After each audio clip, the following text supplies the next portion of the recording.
speakers? Yes, just a second. Yeah.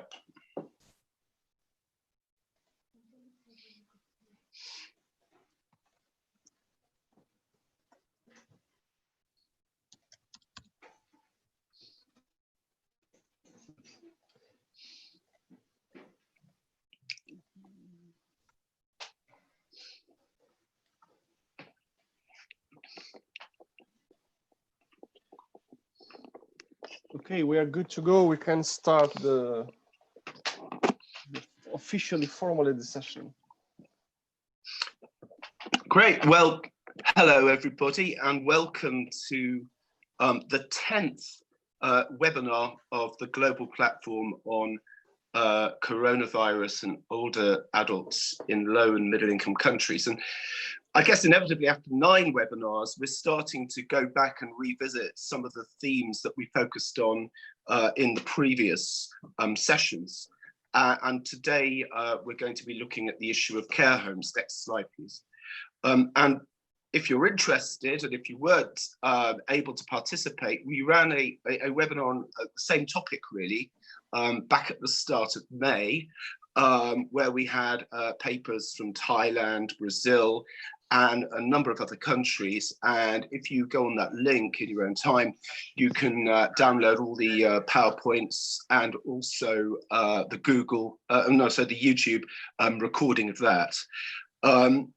And more generally, I'm sure a lot of you are aware that there's an excellent similar kind of network of academics concerned about coronavirus that have a particular focus on long-term care, LTC COVID, not just in low and middle income countries, but also in high income countries. And they publish a lot of papers, they run a similar webinar series. And just on Monday, they had an excellent webinar, which included this paper from Brazil, looking at some of the issues which I'm sure we're going to be discussing today. Next slide, please. And this is actually from one of the reports, one of the many reports that LTC COVID have published over the last 3 or 4 months, which shows that in the case of France, care homes accounted for about 1/3 of all reported COVID deaths for people of all ages, and about half of overall estimated excess mortality. So you don't need me to tell you that if you're concerned about coronavirus, you have to be concerned about care homes. Next slide, please. And perhaps historically, at times, people in low and middle income countries have looked towards countries like, for example, Canada, as examples of pretty good practice in terms of ensuring quality of service provision for older people, including in long-term care facilities. And in many cases that is true, but clearly, as in the UK, as in many other high-income countries, the coronavirus pandemic has really brought out the weaknesses of those systems, and with this kind of highlight, with this kind of headline. And one can imagine if these sorts of problems have emerged and have been reported in countries like Canada, that the situation in low and middle income countries must be even more concerning and even more critical. Next slide, please. But we know very little about the situation of care homes and coronavirus in low and middle income countries, because historically and continuing into the present day, these have received almost no attention from public policymakers, from researchers, from academics. And so we have very, very limited data on how many kinds of care, the numbers of care homes in many low and middle income countries, the different kinds of providers. We have very, very little data on reported cases and deaths from coronavirus in care home facilities in low and middle income countries. And we'll be exploring some of the reasons for that, I think, as we go through the webinar. And very little information about what different government agencies and other organizations are doing particularly in parts of the world like South Africa and Latin America, where there perhaps are opportunities to learn from the negative experiences of countries like the UK and Canada to stave off or mitigate some of the worst effects of coronavirus on older people living in care homes. So hopefully we will be able to at least start to address some of these massive knowledge gaps during today's webinar. Next slide, please. What I've done in previous webinars, in the previous 9 webinars, is I've provided a little bit of background for each of the countries that we're going to talk about in more detail, just to give people a broad idea of the status of the pandemic, because clearly it's playing out in different ways in different parts of the world.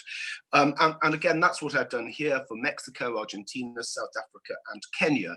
And we can see that in all these countries, it would seem, in terms of certainly reported cases and reported deaths, that the trend of the pandemic is upwards, although that rate of increase would appear to be considerably lower in Kenya than in Mexico, Argentina, and South Africa. In the last couple of days, including last night, when we posted a new paper on the Global Platform website, several people involved in the platform have started to look more carefully at the quality and the availability of data on coronavirus, specifically for older people in low and middle income countries, and have found that the data, including the ones that we're displaying in this slide, are often very incomplete and unreliable, and often reporting of coronavirus cases and deaths indirectly resulting from coronavirus for older people is extremely weak and problematic in low and middle income countries. And this, I think, is becoming a new focus for the Global Platform, and will be an issue we come back to in a webinar, I think, in 2 weeks' time. So this is data that we've used to set the scene in previous webinars, and I still think it has some value, but we're increasingly starting as a group to engage more critically with the numbers that are being reported by official agencies. Next slide, please. Okay, this is my housekeeping slide that I show in every webinar, and I will just quickly hand over the reins to Lucas, who will tell people about how they can join in the discussion and ask questions during the webinar. Over to you, Lucas.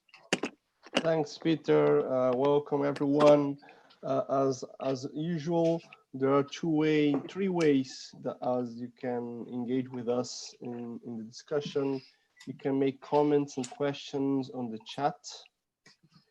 The second alternative is to use the Q&A function. You can post questions there and then we'll answer them. And we are also live streaming in YouTube, so you can post comments or questions there. I'm going to be checking them too. Great. Thank you, Lucas. So next slide, please. So now I'm going to introduce our guest chair and moderator, who is my good friend Leon Geffen from South Africa, who has made many contributions to the Global Platform since it was established in terms of blogs and webinar contributions. Leon is a family doctor based in Cape Town, and like many important people, he wears lots of different hats, and I've just listed some of his hats here. So he's executive director for the Sampson Institute for Aging Research in South Africa. He's an honorary lecturer in University of Cape Town. He's a fellow of Inter-RAI. He provides advice on a regular basis to different government departments, particularly the Western Cape Department of Health. He's also an expert advisor to the World Health Organization on long-term care and the health of older people. Next slide, please. I suspect we're going to have quite a lot of gloom and doom today as we talk about coronavirus and older people in low and middle income countries. So I thought I'd try and at least balance that with a more positive account, which is a blog that Leon himself produced a few weeks ago, talking about a care home in Cape Town in South Africa, which had been able to, at least at that point, hold off the coronavirus pandemic, which was really beginning to hit, as I understand it, other facilities in that city, and was able to do that by following what you would recognize as being, sorts of protocols which are required by organizations such as World Health Organization in terms of testing, isolation, etc. But as Leon said himself, this might have been feasible in Highlands House, but in lesser resourced old age homes in low-income settings, the scope to be able to do this would be much more restricted. Next slide, please. And this is an image at the top of one of the bedrooms in Highlands House from their website. So, all of the rooms are single rooms, except for a small number of rooms for married couples. And there, underneath it, we just have a couple of images, one from India and one from Latin America, which aren't necessarily representative of all care homes in those parts of the world, but it gives us a sense of the diversity of the sector and the challenges for managing the effects of the pandemic, especially in less well-resourced settings. So that's all I've got to say. I'm now going to hand over the reins to Leon, who is going to manage the rest of the webinar. Over to you, Leon. Thank you very much, Peter. Great pleasure to be here. I don't want to spend much time talking. Just would like to hand over to the speakers, just to say from a housekeeping perspective, each speaker will have about 10 minutes, and that should allow some time for chat. And if you do have any questions that you want to post, please just post them onto the chat question, where you can either ask those questions or a Q&A, and we will try and respond. So hopefully it'll leave us a good 15 minutes after the discussion to chat. Almudena Oseja Arroyo is the Secretary of Social Inclusion in Mexico City. She has a PhD in sociology, and for the past 25 years has been working on social policy and community building in Mexico City. So Almudena, thank you very much, and welcome to the discussion. Please, with 8 minutes after 8 minutes, I'll give you a 2-minute warning. Thank you very much.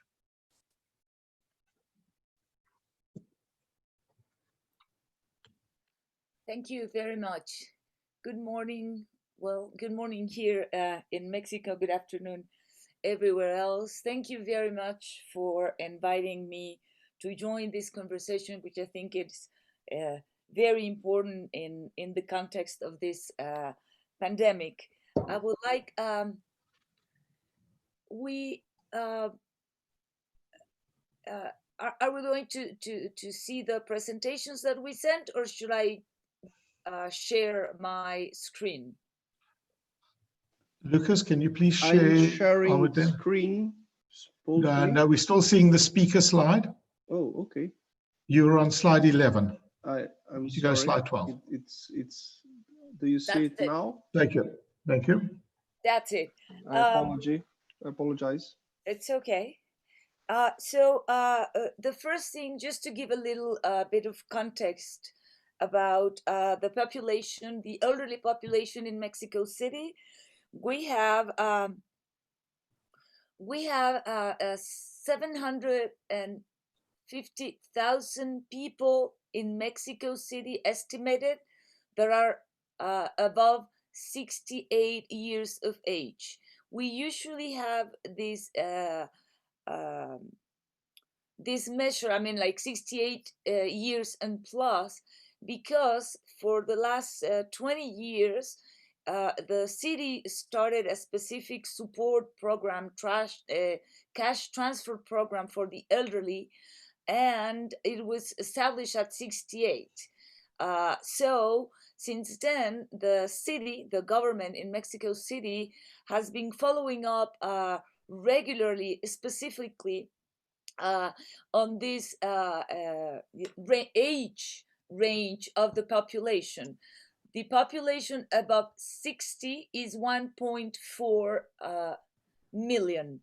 Then I think it is important to also mention that in Mexico City, we have approximately 185, but it might be even 200 care homes or nursing facilities.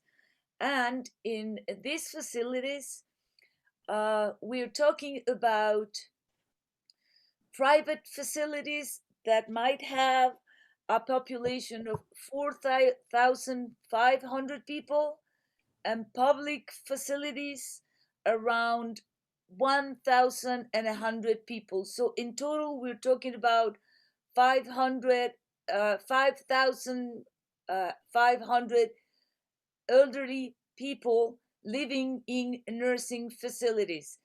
I think that is important to mention because it is a contrast with other facilities and with other countries in Europe, for example, which the percentage of elderly population living in care facilities is significantly higher.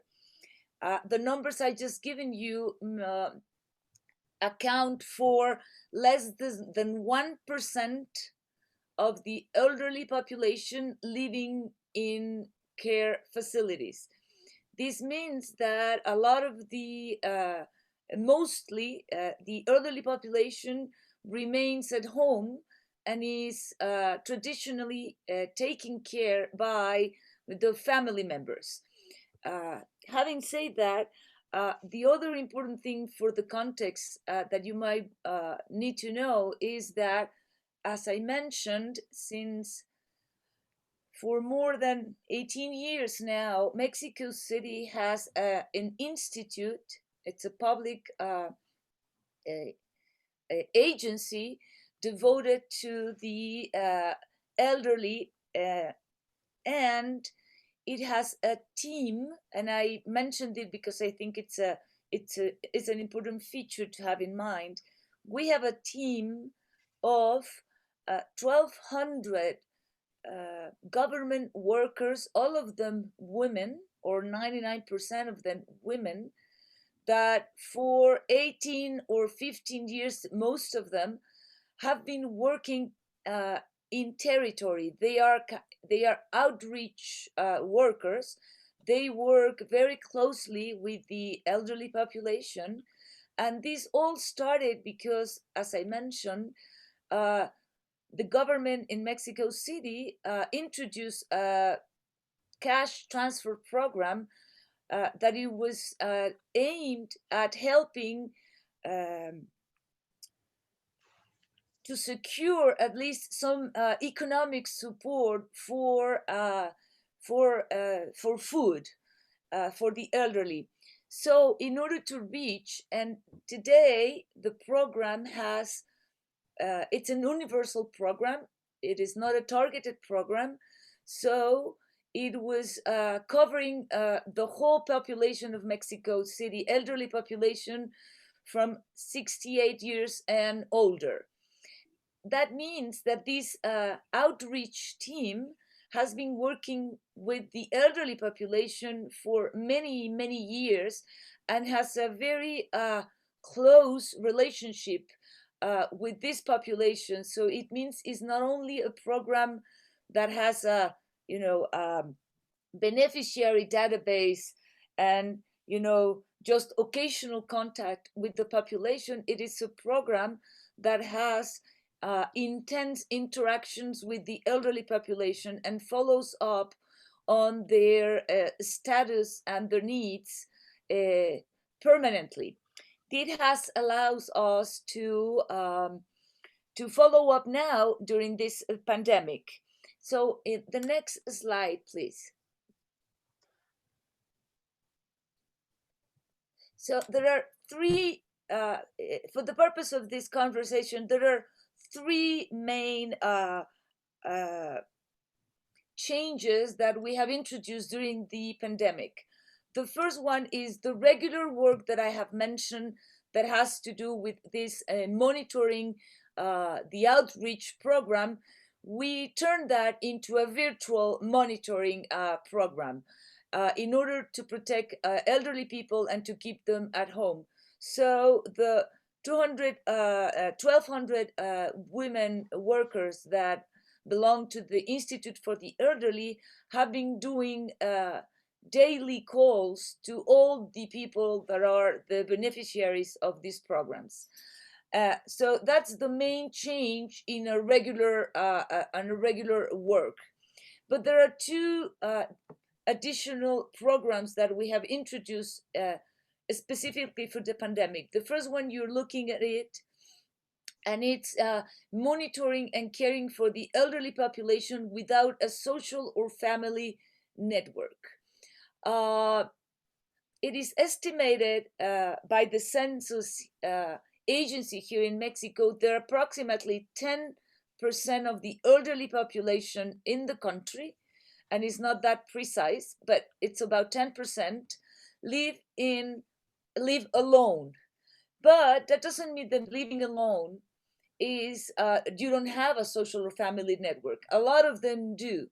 However, because of we do have contact with this population, we approximately knew that in Mexico City, 27,000 people might be in a situation living alone. So what we did is we did a rounds of telephone calls to all of them to ask what was their current situation in terms of living arrangements.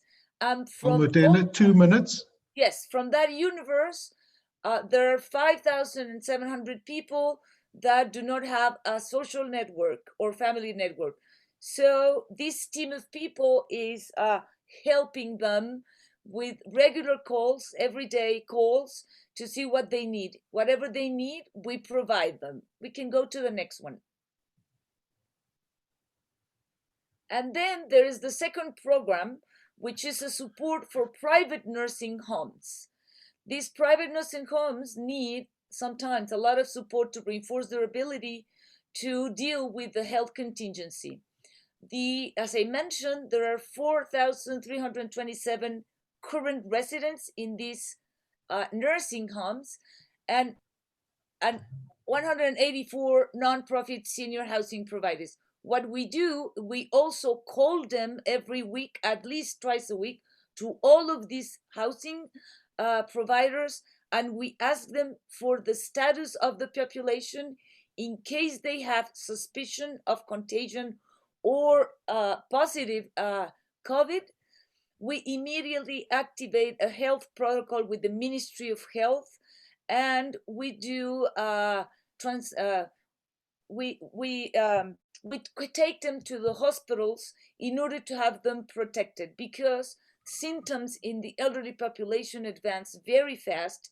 So we don't want to wait since they are in a confined situation. Just half a minute. Yes, I'm just closing. Just to give you the numbers that we have updated from this week, is in all these senior housing providers, we have had unfortunately some deaths. It amounts today to 24 people that unfortunately have died in these care facilities. So we have a very strict control of this protocol in these facilities in order to avoid further contagion.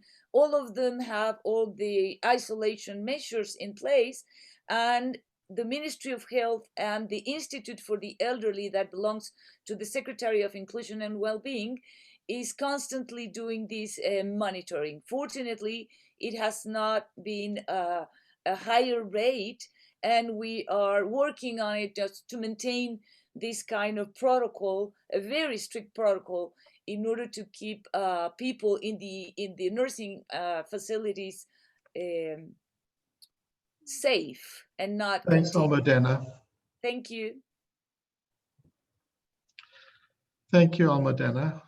To go to our next speaker, and we'll have time for chat afterwards. Thank you. So Elizabeth Mutunga is from Kenya, and she started a NGO after her own personal experience of having a family member with Alzheimer's disease. The NGO is the Alzheimer's and Dementia Organization of Kenya. And she's going to be presenting together with Roxanne Jacobs, who is senior researcher at the Alan Flisher School of Public Mental Health at the University of Cape Town, who's been working on the STRIDE project. So thank you very much, Elizabeth and Roxanne. So I think you're going to be dividing the time between the two of you, and I will give you a 5-minute warning, Elizabeth, to let you know when your time's up. Thank you. All right, thank you. Good morning, good afternoon, good evening to everybody who's joined the call. Thank you very much for the opportunity to present about what's happening in Kenya. Next slide, please. Okay, in Kenya, we do not believe in taking our loved ones to care homes. So a lot of people take care of their loved ones at home, and this is done by unpaid family members. The nursing homes are there, but some of them are also very costly and also very far from where the older persons are staying. And so families would rather have to care for their loved ones at home instead of incurring other costs. Long-term care in Kenya is provided by two ministries, the Ministry of Health and the Ministry of Labor and Social Protection. The latter ministry provides social protection via cash transfers, but they do not contribute to the public or private health and insurance for older persons. The older people from 65 years and above, who are about 1.2 million in Kenya, usually get the money, and it's from a research that was done by Kipra. There are about 833 homes, 129 households have benefited since 2019. Next slide, please. So in Kenya, we are still at the nascent stages of understanding what dementia is. So a lot of people still do not see the importance of having dementia as a priority. This is because there's a lot of stigma, so people will not seek help. That it's considered as normal aging, either caused by witchcraft or because you're being punished by the gods for something you may have done. So a lot of people do not speak about having their loved ones with dementia. So people living with dementia and their carers usually would keep quiet and not speak about what they're going through. So from a report that we did with the STRIDE Kenya team and the long-term care COVID-19, it was stated that during this period, a lot of people living with dementia are having issues complying with the government measures that have been set apart, like wearing of masks. They do not remember that they should wear masks when they go out, even they don't even know, and they're also not comfortable wearing them. And then also a lot of people, initially when COVID started in Kenya, if you were found out of the house after curfew time, you'd be taken to a quarantine center. So we had a few cases of people living with dementia who had wandered away, taken to a quarantine center. So they are trapped there, and also there's a risk of getting COVID-19. Also, because there's late detection, a lot of people, like I said, because of stigma, will not go and seek help. And so a lot of people end up, so we are helping the caregivers through virtual meetings online to be able to send the messages to their loved ones so that they can understand how to communicate with them and telling them about the infections and 19 is all about. Next slide, please. Next slide. Okay, thank you. So a lot of the informal carers and the families of people living with dementia are, of course, facing health problems, financial constraints. Most of them have lost their jobs. Of course, family conflict, because now you're staying with the person who's living with dementia more than you used to before, because you either went to work and now you're staying at home more often. And so there's also diminished self-care for the carers. Also on the restrictive measures by the government, there's of course more time at home with the loved ones. And so we've had cases of physical abuse, and people are trying to cope. Either they want to leave, the person living with dementia wants to leave and it's past curfew time. So they are a bit worried. So family members are worried. So they either try and restrain them, which also can be viewed and is physical abuse, but maybe it's because they don't know what to do with them. And at that point, they really need to leave. There's also more calls to seek help from people. People have started noticing their loved ones are showing dementia-like symptoms, and also a lot of them have wandered away during this period of COVID-19. When we had the first case of COVID-19 in Kenya, the support that we are doing as ad hoc is to ensure that we have fortnightly meetings so that we are able to support the carers so that they understand how to live with their loved ones, what can they do? But most of them have also not been able to join these calls because of connectivity issues in some areas. Next slide, please. So what we have been doing to support people living with dementia and the carers, we are working with the Ministry of Health, and we are supporting by giving slides in their presentations on how to, so that as they train medical personnel and the police, they understand how to deal with the issues of dementia. And also we are increasing public awareness in Kenya. We are using a lot of social media to create awareness on dementia for people with dementia and even the ones who do not have loved ones with dementia. We are using digital and print media. And then also, like I mentioned, fortnightly meetings for the caregivers. And then also we are connecting families with other health practitioners like the neurologists, palliative care doctors. A lot of people are not willing to take their loved ones to hospital because of the care of COVID-19. And then also human rights, we worked with them to put in a paper to Senate so that people who have found past curfew time, who do not seem to understand what they're doing, are not mistreated and beaten and fined for being outside. Next slide, please. So the Stride team Kenya, we have Professor Ndete and Christine Musiemi, who I really want to thank, who have been very supportive. Of course, we have Professor Maggie Schneider, who is our lead, and the whole of Stride team and ADI. And I want to thank you for giving me the opportunity. Thank you. Thank you very much, Elizabeth. Roxanne, over to you.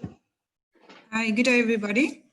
So I'll be talking about care homes and older persons with dementia in South Africa. Just go to the slides. And this is work done with Alice Ashwell and Margie Schneider, also part of the Stride project. So I'm just going to jump straight into it.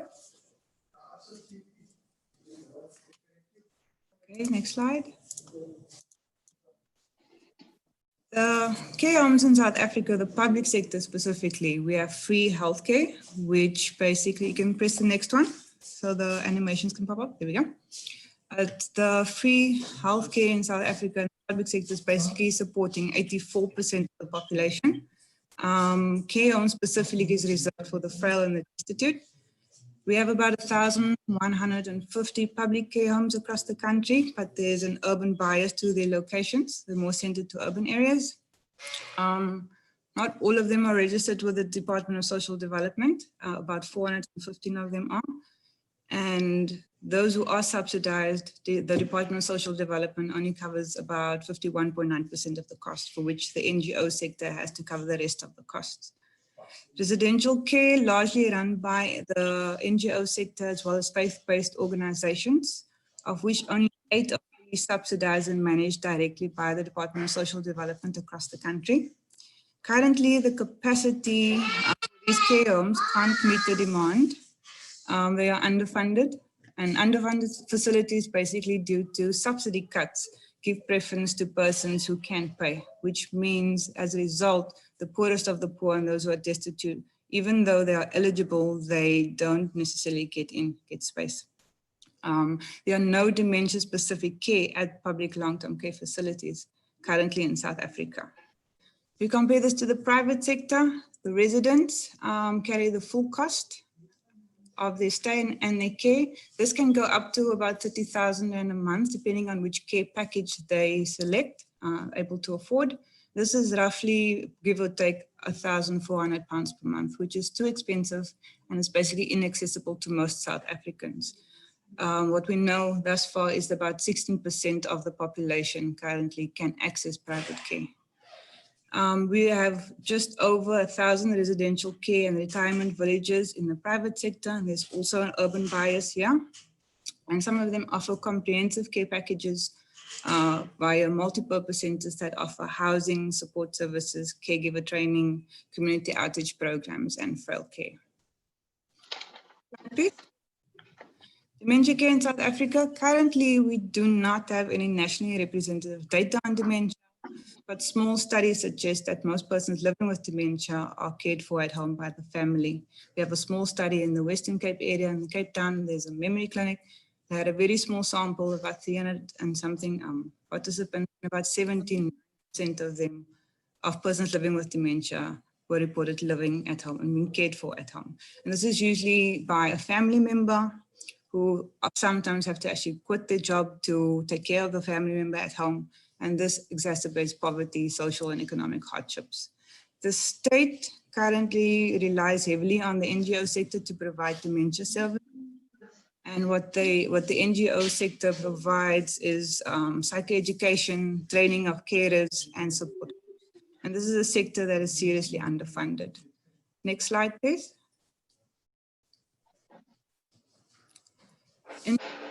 When COVID-19 struck, older persons in South Africa has not been prioritized. The long-term care sector is not currently represented on any of the coordination or advisory groups or bodies. The guidance protocols for the sector provided were provided very late. For example, in the Western Cape, they received the guidance protocols only 2 months after lockdown has actually started.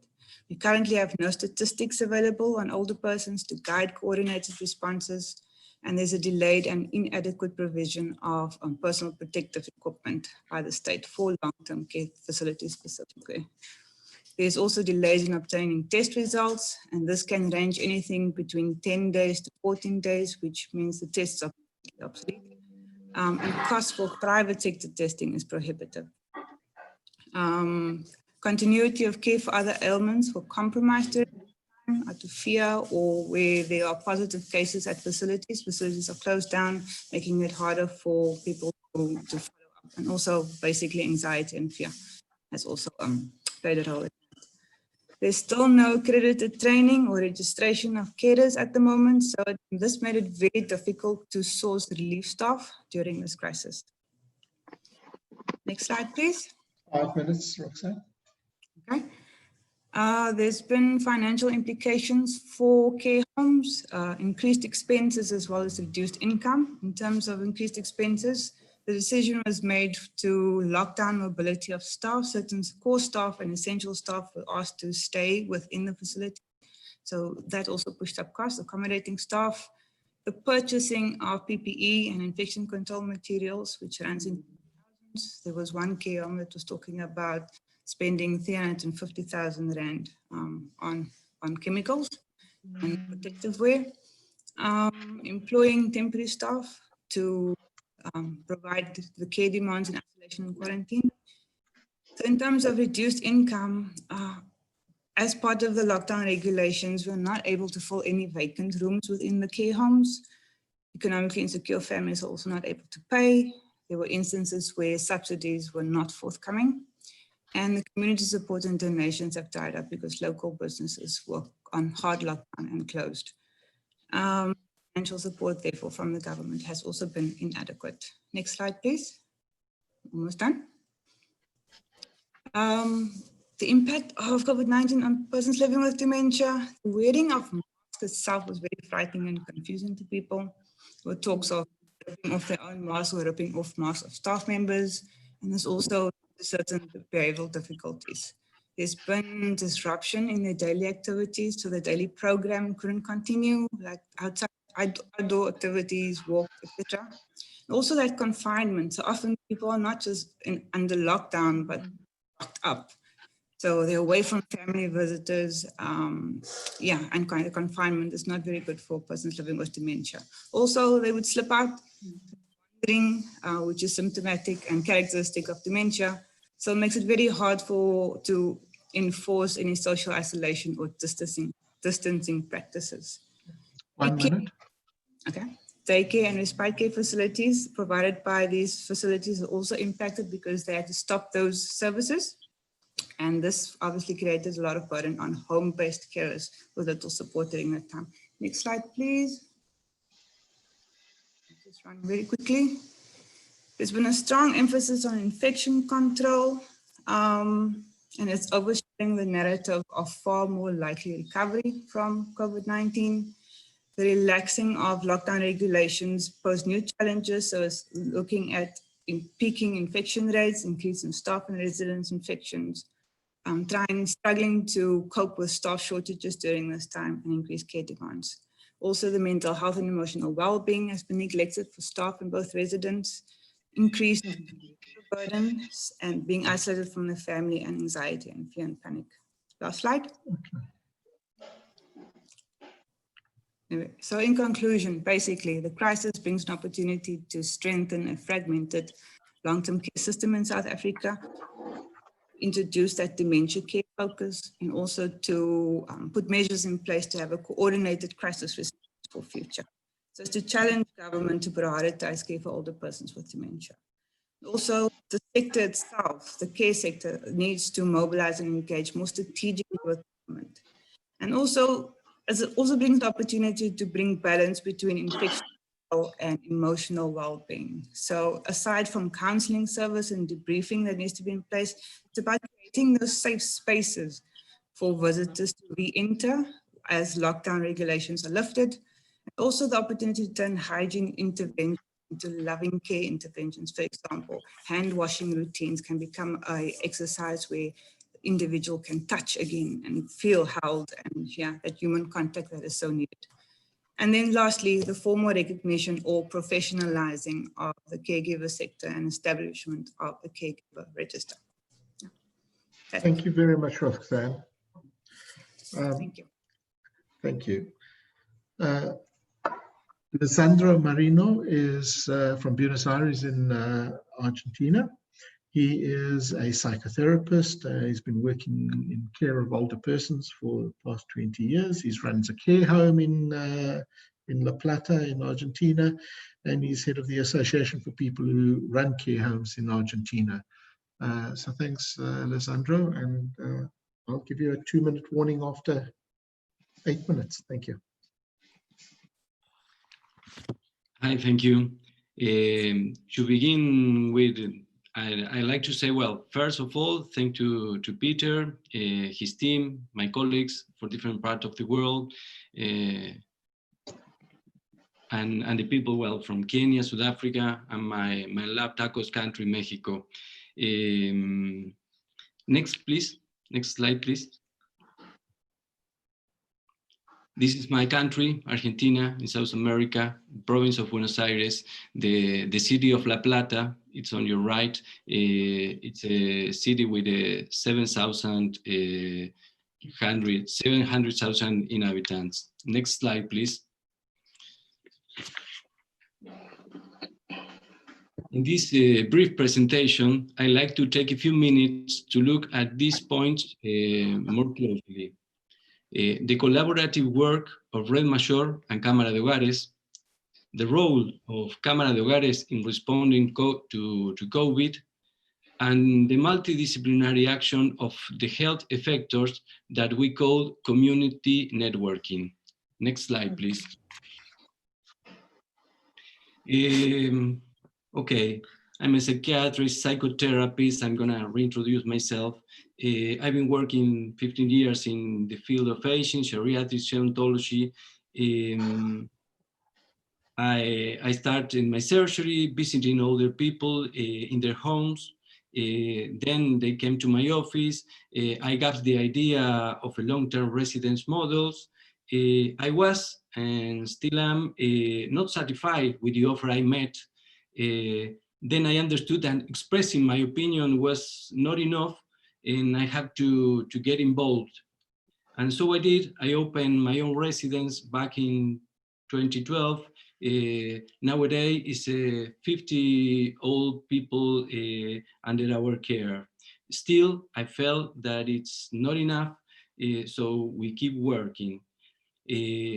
My involvement in Asian events, study groups, association in gerontology, geriatrics, led me to the Alzheimer's Association, Psychiatric Association, until I learned about some topics like friendly cities for older people with the Professora Silvia Gascon, you got in the photograph over there, Nelida Redondo, Peter, Red Mayor La Plata. So I was able to see beyond the individual. I was able to see the problem in its social dimension. We start working in human rights for all people, informed agreement, geolocalization, and denouncing the flaws in the services provided. At the same time, in Argentina, these were the figures last year, in 1920, 65% inflation, 15% unemployment rate, kids and older people below what we call the línea de pobreza, poverty threshold. In that particular context, care home directors of the city of La Plata and owners go together at the Cámara de Hogares de la provincia de Buenos Aires. We create that camera. Next slide, please. It's important here to highlight that today Cámara de Hogares represent 45 institutions with 2,500 beds in our residencies and more than 1,300 staff workers. That's the universe I'm talking about. The collaborative social work of La Red Mayor and the technical professional advice of the Cámara de Hogares made it possible for all of us to tackle and design a local solution to the crisis to our best understanding. One of the most delicate issues we need to tackle in our residences was staff training, compromise to following guidelines, and awareness of responsibility of looking after these measures for themselves, their families, and the old people under their care. That was a challenge.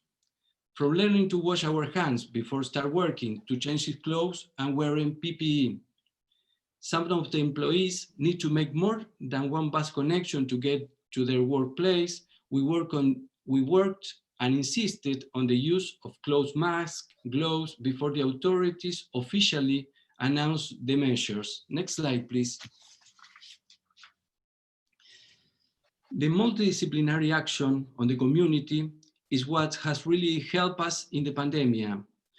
Under this circumstance, what I would really like to stress is the importance of the 24/7 community networking since March 14, 2020, the day we locked our residence.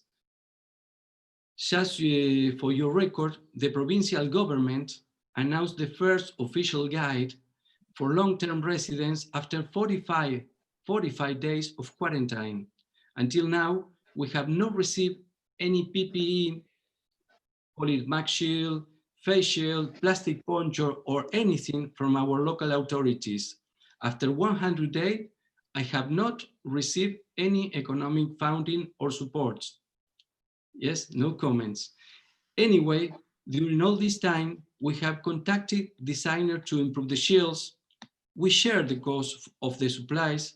We are working together with voluntary workers from non-government organizations and small companies to help workers keep their work and produce face covers, plastic aprons, and other PPE equipment for our staff.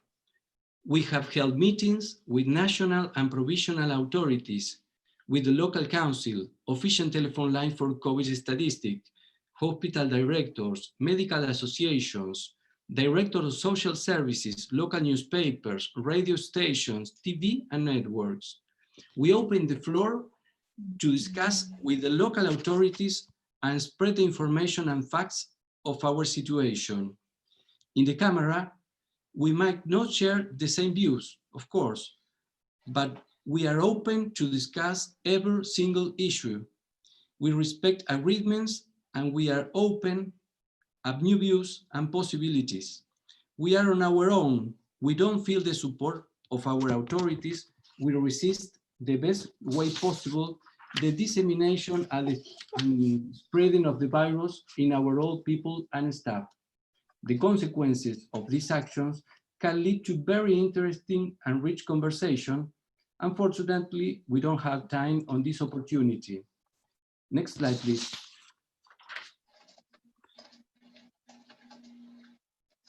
According, like Peter said, our population, when we listen, many weeks ago, we listened to Professor Vázquez from Spain talking about 70,000 dead in residence in Spain.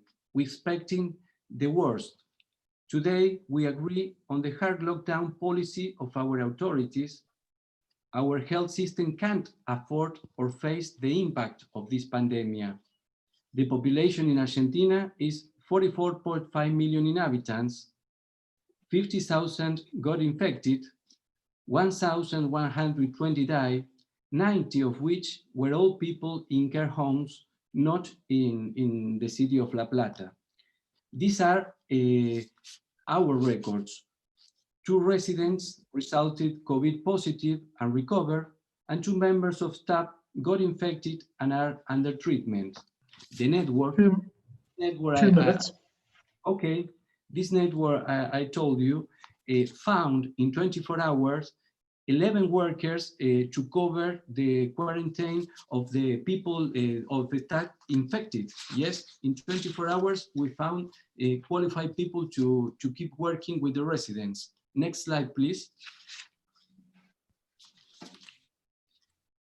I'd like to finish by pointing out 2 positive aspects of this pandemic. On the one hand, our community networking initiating actions and interactions that will teach us with many lessons as well as models to implement, promote, revise, discard in the short, mid, and long term. On the other hand, thanks to this crisis, the Ministry of Health implemented for the first time a geolocalization system that provides information on residents in real time. This allows for quick and precise action for those in need. It goes without saying that this is one of the many long battles Red Major and Professor Lloyd Sherlock has been fighting for. It's unthinkable to work consensuously in an area that is unfamiliar, not to say unknown, to the authorities. All our efforts are focused on providing welfare to our residents. We are trying to minimize psychological and physical consequences of this lockdown. Next slide, please. Thank you very much. Thank you very much, Lisandro. Peter Lloyd Sherlock, who probably needs very little introduction, but for those of you who don't know him, is the Professor of Social Policy at the University of East Anglia and International Development. It's got a wide-ranging, lot of interests, particularly in low and middle-income countries, to do with aging.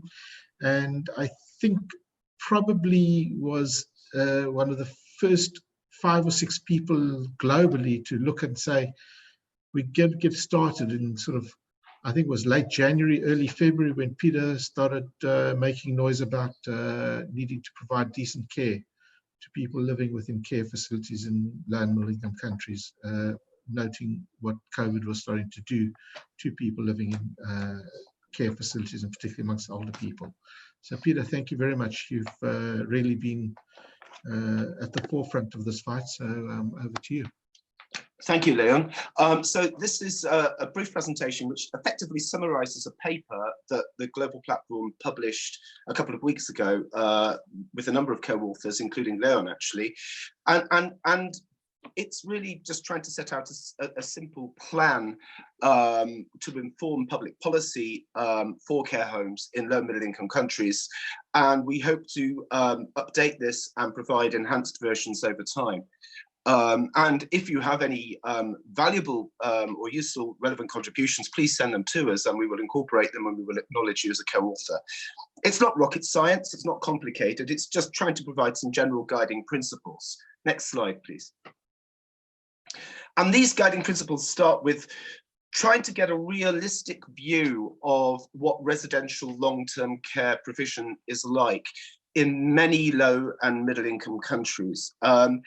And of course, we know that there are some providers which are comparable to Highlands House, the care home that I talked about at the very start of the webinar, with excellent facilities. But the large majority of the very rapidly growing numbers of residential long-term care facilities in low and middle income countries are very different.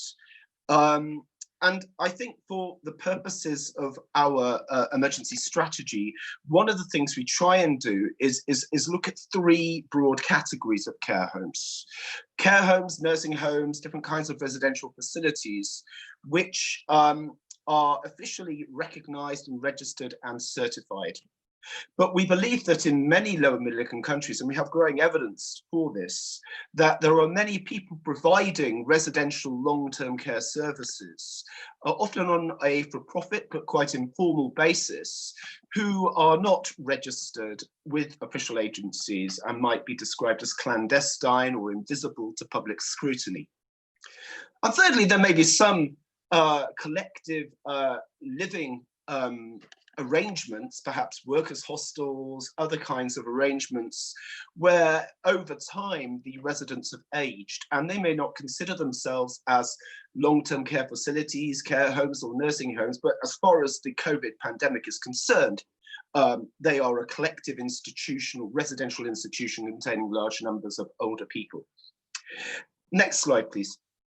I don't want to generalize, but I'm going to have to generalize about some aspects of long-term care provision in some low and middle income countries. And I'm also very mindful of a need to avoid making simple contrasts and comparisons between what is a very diverse sector in low and middle income countries and also a very diverse sector in high-income countries. Some of these general statements, I think, may apply to a greater or lesser degree in some care homes or in some wider national settings in the global north. But I think as a very broad generalization, they are more, these are more apparent. The degree of these issues is much greater based on the evidence that we've been able to collect in Latin America, South Africa, Thailand, India, China, and a number of other places. One interesting observation, and we heard about care homes in South Africa not providing services for people with dementia, is that many care homes, particularly in Latin America, contain older people who don't actually have any care dependency, which is interesting, and we could talk about that. Generally speaking, of course, many care homes have very limited resources, and it's quite usual, it's much more the rule than the exception, that rooms will be shared, possibly up to 6 or more people, very little trained staff, access to different resources. The evidence suggests, I mean, it's great to hear people talking about a rights-based approach to the well-being of older people in residential care. But broadly speaking, across the sector, those people working in the sector and even some of those people responsible for the sector, conceptions of human rights are very limited, and you see widespread use of restraints and doping, which could easily be averted with more enlightened forms of management.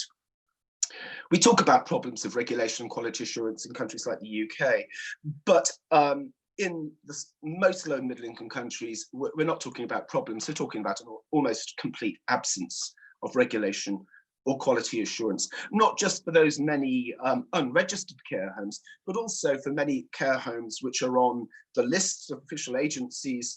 De facto regulation is almost missing, is very limited.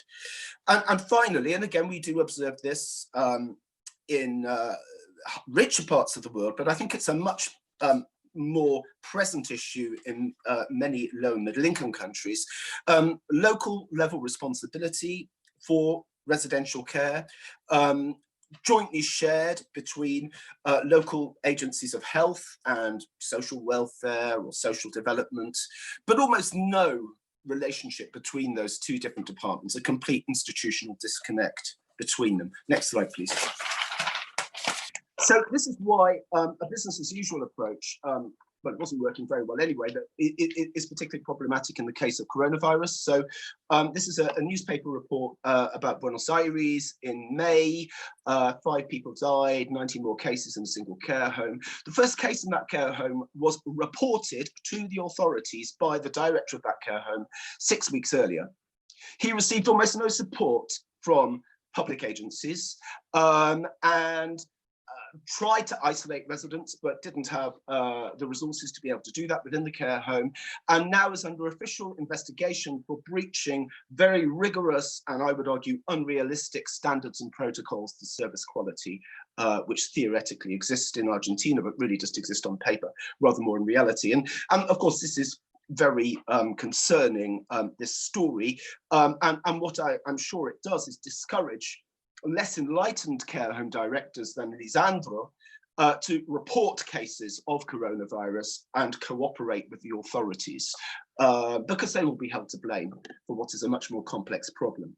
So next slide, please. In the light of that context, and in recognizing that we have to take a new approach, really, to these issues, we put together this simple framework that we call the CEAT framework. C stands for coordinate. The starting point for an emergency strategy has to be developing a much more effective working relationship between health and social agencies at the local level, a seamless relationship as far as possible. And for that to happen, that will need high-level political support. Don't make the mistakes we've made in the UK and in high-income countries where there hasn't been high-level political support for policies for long-term care and coronavirus. One of the first things that interagency task force needs to do is develop basic and realistic guidance and standard operating procedures, which are feasible for all of the care homes within their area of responsibility. Having done that, or perhaps in parallel, you need to go out and find those care homes. You can't do much about mitigating the effects of coronavirus in care homes if you don't even know they exist. So you need to go out and find and engage with not just registered care homes, but with clandestine care homes, with what I call de facto care homes. And that will require different kinds of strategies. It won't be just going through official registers. It may require working with local NGOs and other organizations to be able to identify these care homes. In some cases, and this is quite a controversial issue, I think there are grounds for offering some care homes a limited amnesty in exchange for their cooperation. So if you've got very unrealistic laws and regulations and protocols for how care homes should function, the numbers of people per room, the numbers of smoke alarms, etc., it's very discouraging for care homes to engage with public authorities because they're concerned, quite understandably, about prosecution. At the moment, I think we have to focus on the greater good and the most urgent issue, which is to encourage care homes to come out of the shadows and to feel safe and open in terms of their cooperation with authorities. And therefore, offering some kind of limited amnesty or exemption is extremely important. In fact, we've been able to encourage some local governments already to do this, including to some degree the province of Buenos Aires, the government of the province of Buenos Aires. Once you've got your task group together, you've identified the care homes, and you've been able to hopefully bring as many of them as possible on board, you then need to do some kind of simple emergency survey of how vulnerable they are and how much they've been able to prepare for the coronavirus pandemic. And we've worked with Lisandro's group, as well as with people in different parts of Brazil, to develop simple online surveys, which have already been deployed to try and identify the main problems facing care homes, and within the overall community of care homes in a certain setting, identify those care homes which are most vulnerable and most at risk so that they can receive targeted support. And that targeted support can take a whole range of different forms. I'm not going to talk about that in detail now, but the ethos here, again, has to be to support care home managers, not to prosecute them. And only where care home management is really very poor, where you're seeing widespread serious concerns of abuse of older people's human rights, should that management be taken over by other authorities on an emergency basis. Next slide, please. We are seeing this, by the way, is a kind of schematic review of what we're talking about. So on the left, we refer to this interagency coordinated approach. You then have to think about different kinds of care homes in terms of whether they're registered or not. You then try and get a complete overview of provision in your own location. Then you assess, and then you provide targeted support. So in a nutshell, that is those are the bare bones of our CEAT framework. Next slide, please. Elements of this are already being implemented in different parts of the world. This is the city of Belo Horizonte in Brazil, where they did a short, simple survey trying to identify which officially registered care homes were at greatest risk. We're able to identify a small proportion of them which were at especially high risk, and they have since received targeted interventions of various sorts. And of course, what that means is that it is possible to focus limited resources on areas of greatest vulnerability. That's all I'm going to say. Last slide, please. This, what we need to raise the profile of care homes and coronavirus in low and middle income countries. But not just raise the profile of the issue, but we need to develop realistic suggestions about what we can actually do about the problem. Leon and I both worked on the WHO guidance, which is wonderful if you're living in Geneva, but isn't quite so useful if you're living in more resource poor parts of the world.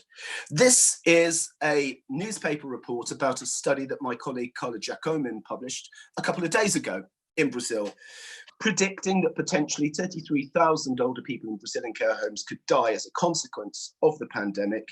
And again, making what I think is a very important point, that there's no point simply blaming these care homes for the limitations of quality of the services they provide.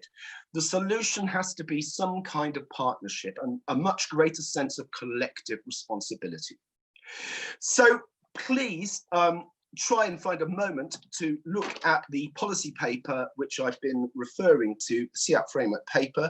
Send me your comments and your thoughts, whether you think it's any good or not, whether it is relevant to your own countries. And if you want to make further contributions to it, we will be trying to develop a new version in about a month's time, and we will acknowledge those. Thank you very much. Thank you very much, Peter. I'd welcome any Q&As or chats if you would like to add any comments, ask any questions. Just a few points from what everyone has raised in today's discussion that I think we can take out. First of all, the point that Peter makes. This is not rocket science. Simple interventions can go a long way to mitigating the effects and the harm that COVID can do in facilities. Simple things like PPE, everyone should be wearing masks, hand sanitizing, education of staff, and practicing physical distancing. I personally don't like the term social distancing. I think we can be physically apart but socially cohesive. So in our facility, we've moved away from using the term social distancing. I think the lack of, is one of the issues that's been raised, the lack of PPE supplies in facilities. And one of the big issues that we're facing is the asymptomatic carriers. No matter what we do in terms of screening people are coming into facilities due to the lockdown. Asymptomatic carriers are a significant problem in facilities. And we know that from our original data, about 60% of people coming into the facility who were positive were completely asymptomatic. Right through the complete course of the 14 days of quarantine and isolation. It's apparent that there's a significant lack of data in the sector. And that means that it provides us with an opportunity. When I talk about us, I'm talking on a global basis, to become sort of the sector taking care of itself, because we can, by sharing information, sharing resources, not having to repeat what everyone else is doing, because everyone's providing pretty much the same sort of guidance. Everyone's trying to do very much the same sort of thing. But we need to start taking care of our own ourselves and sharing the data. Many countries aren't collecting data on mortality or total number of infections in care homes. They will maybe publish the total number of deaths or the total number of cases reported according to age bands, but not where those infections are occurring. I think one of the things that we need to consider is, can we leave the sector stronger post the first phase of this or the first wave of this COVID epidemic? Because COVID's not going away. It's going to be here for the rest of our lives. It's going to be the year into the future. We're not going to suddenly wake up in 6 months or a year or 2 years' time and say, well, COVID's gone away. We've had 5 million people in this world probably infected. We've got another 7.5 billion to go. Either who are going to get infected or become immune to it. So it is a significant problem. I think one of the most important things we must remember is that care facilities are people's homes. This is where people are coming to spend the rest of their lives. Many people come into facilities and very few leave on their own 2 feet. Most of the people who do live in care facilities will leave and go and pass away in the facilities. But the care facilities provide an enormous opportunity for economic advancement, skills development, work for a significant group of the population. And these in particular are women. So we need to say that by enhancing and strengthening the sector, we're providing a place for older people to spend the rest of their lives, and also a great economic opportunity. And we need to start reframing how we perceive the sector as, rather than a cost drainer, a cost incentive and a cost opportunity, or an economic opportunity for society. So that's my editorializing, and hopefully we can open up some of the chats and ask some of the questions that are here. Just one of the issues that, one of the points that Peter raised under the coordinate of the CETNet is that from our research institute, we've put together a policy document based around what we know has been the best guidance from many countries around the world, as well as practical experience garnered from working on the ground. Willing to share that, and it's actually been put out. It should be on the LT-COVID.org website, but if anyone sends us emails, we can actually just share that with you as well. Would like to say it's evidence-based, but at this point, I don't think there's anything that's evidence-based in the field of COVID, because it's too soon into the epidemic. We're only barely 6 months into the epidemic. We'll probably start getting good evidence in the next 6 to 12 months. So please open it up for discussion. We've got about another 10 to 15 minutes to go. Lucas, is that correct? Another 10 minutes before we get shut off from our, we usually keep to quite strict time. That's right. Okay, so let's see what we've got in terms of the questions. Catherine asked, can we put the link to the paper on in the chat box? Peter, can you put the link up? It's on the LT-COVID website, but Peter, maybe you can just put a straight link up to it on the website for people on the chat box. Yeah, I'll do that. Okay. A question from Wala. To what extent social media could tackle stigma in Kenya? How and what kind of media can reach more people from your experience? Elizabeth, would you like to address that? Okay, so what we've been doing, we've been using Facebook a lot. We've been trying to create awareness, especially people understanding what dementia is and what it's not. And we've been having a lot of people asking questions, people saying, oh, but if you take coffee, it will help. So you can see the conversation is going on. And then also we've been using the national television that are there that people watch frequently to just bring the issues of people living with dementia and their carers, and what we require, where we need the government to come in and support, and what we are doing so that they can see where they can come in and plug in. So we've been trying to use even the print media to try and put out stories, individual stories of people who are going through, especially carers, giving their stories, because like I said earlier, detection is quite late. So we do not have people living with dementia coming out to give out their stories. So it's the carers who give their stories. Thank you, Elizabeth. Right. One of the things I think is vitally important, this provides us an opportunity to educate. I think if we do work with the caregivers who are working on the ground, one of the big things that we faced is a fear and a threat of not coming to work because there's inadequate PPE supplies, etc. And I think one of the things that we've moved away from in terms of the fear is by educating, by walking. One of the things that I've certainly learned about is walking the floors has taught me to engage with caregivers, to recommend the physical distancing, to wash hands, to use extensive amounts of hand sanitizer, and to keep surfaces clean, and just to engage with the residents, to engage with caregivers. The more we do it, the more effective we will be at combating this infection. I don't see very many questions coming up on the chat box over here, so maybe to sort of give it anyway, and let's just have a quick whip around of all the other. Lissandra, would you like to make any further comments?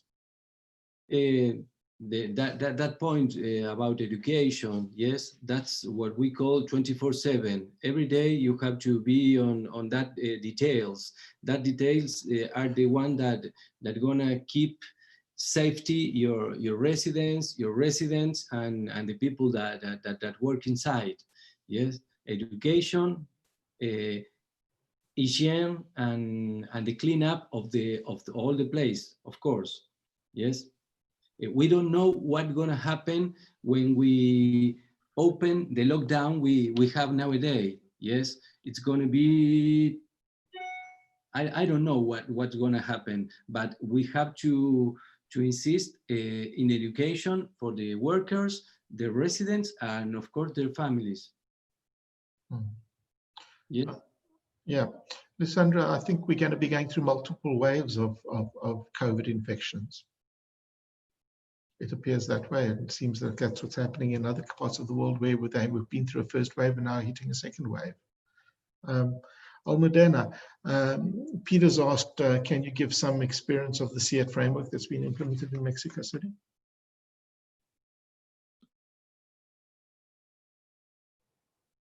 You're on mute. It was silence, sorry.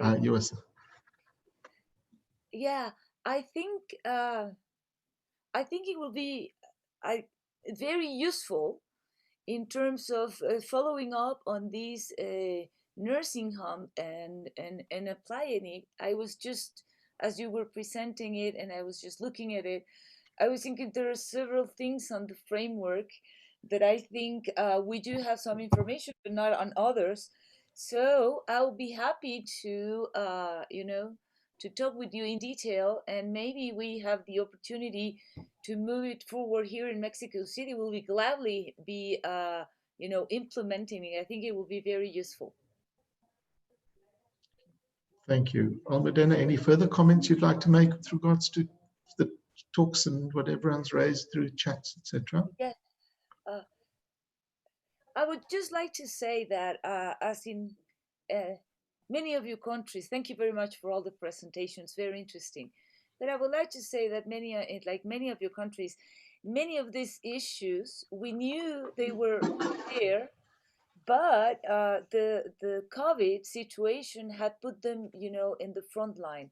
And I think it's been an opportunity to revise all the information, the data, and the protocols that we have in place, and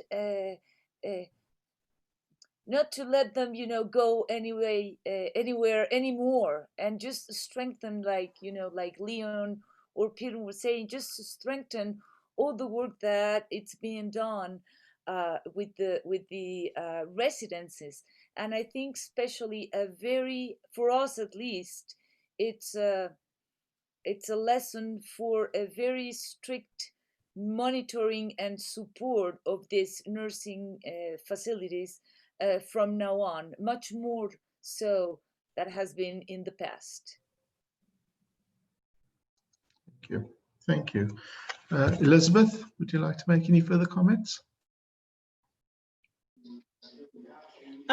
For me, I think I've learned a lot, and I was putting down the notes as Peter was speaking, because for us, like I said, people do not believe in taking people to care homes, but I think this will change with time, because also a lot of people have to stop their lives, and maybe even their loved ones are not in that center, and so they are not able to even be able to care for their loved ones, so they may need to put them in a home.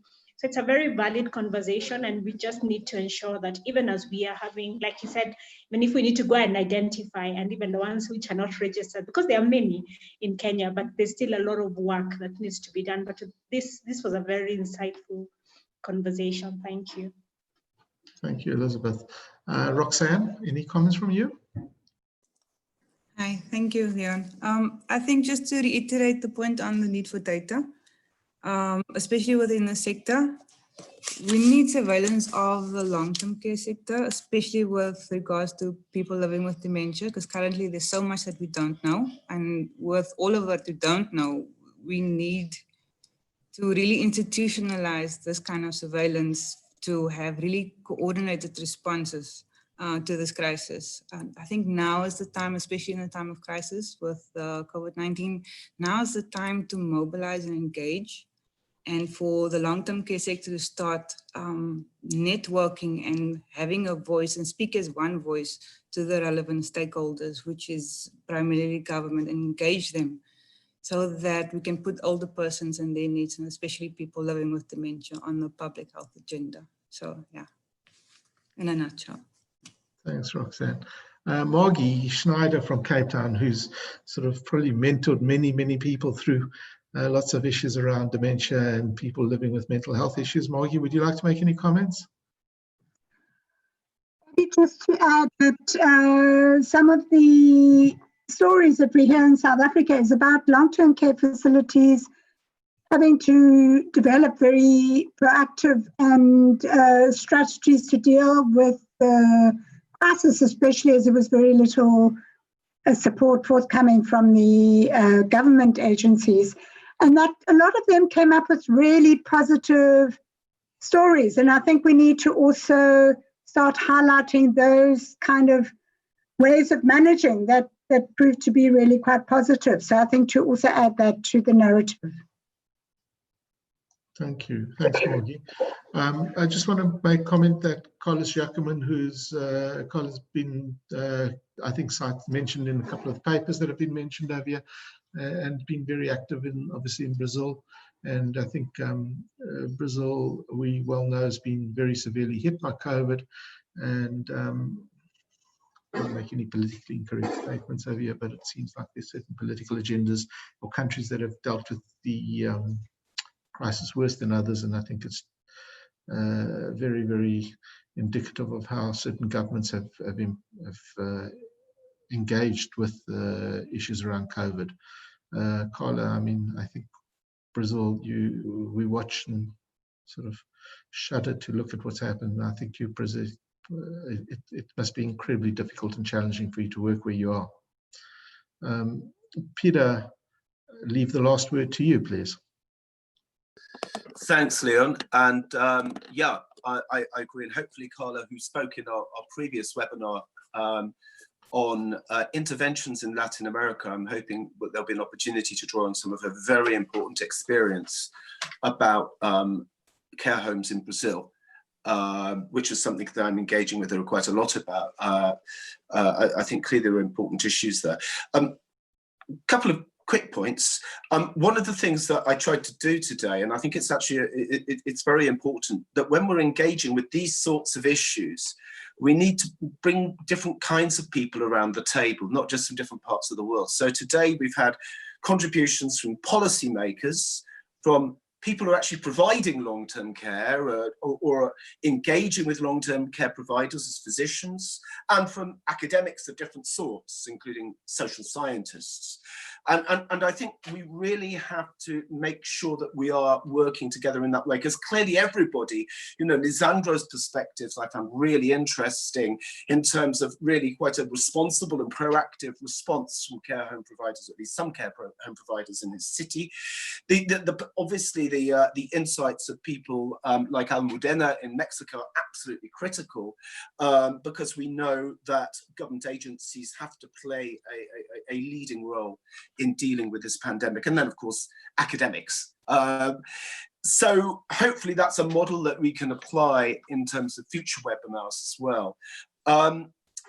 So as you can see on this slide, we will be having our next webinar in 2 weeks. We used to call them weekly webinars, but it got a bit much to run one of these every week. So the next one is 2 weeks today, and it's going to focus on another very important issue, which is the quality of data on COVID deaths and cases and excess mortality associated with the pandemic in low and middle income countries, and particularly the degree to which that data accurately reflects how older people are being affected by the pandemic.